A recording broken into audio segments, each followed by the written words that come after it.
પ્રાયોશા સ્ટારની દિવાલ તૂટવાનો મામલો ફરી વિચકાયો છે। 8 થી 10 જેટલી માંગણીઓ લઈ રહીશો બિલ્ડર ઓફિસે પહોંચ્યા હતા। પોલીસે વચ્ચે પડી મામલો થાળે પાડ્યો હતો। પ્રાયોશા સ્ટારની દિવાલ તૂટવાનો મામલો ફરી વિચકાયો છે। પ્રાયોશા સ્ટારના રહીશો બિલ્ડરની ઓફિસનો ઘેરાવો કર્યો હતો। 8 થી 10 જેટલી માંગણીઓ લઈ રહીશો બિલ્ડર ઓફિસે પહોંચ્યા હતા। બિલ્ડર અને સ્થાનિક રહીશો વચ્ચે ઉગ્ર બોલાચાલી શરૂ થઈ હતી।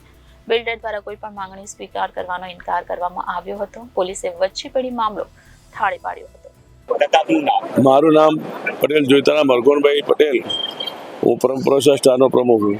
કાકા, કયા કારણોસર તમે પ્રાયોશા સ્ટારના બિલ્ડર પાસે ગયા હતા વિરોધ કરવાનો? અમારે પહેલો પ્રશ્ન એક તો અમારી એક દિવાલ પડી ગઈ, એના માટે જાણ કરવા ગયા હતા। બીજા અમારે ઘણા 8-10 કામો બાકી છે। ટોયલેટ બાકી છે, નીચે ચેર બાકી છે, ફાયર સિસ્ટમનો જેમને એનો પેલો રિપોર્ટ કરી નથી આપ્યું, એવા ઘણા 8-10 કામો બાકી છે।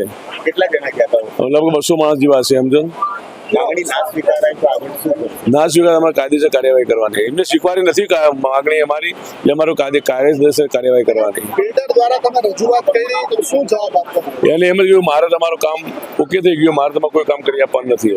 પહેલી વાર તમે કહેતા કે આની પહેલા આની વાર પહેલી 50 વાર કહીને આવ્યા, બધા આ જવાબ આપે? બસ પહેલી વાર આ જ જવાબ આપે પહેલાથી। Reporter Hitesh Prajapati, Janadesh news, Surat.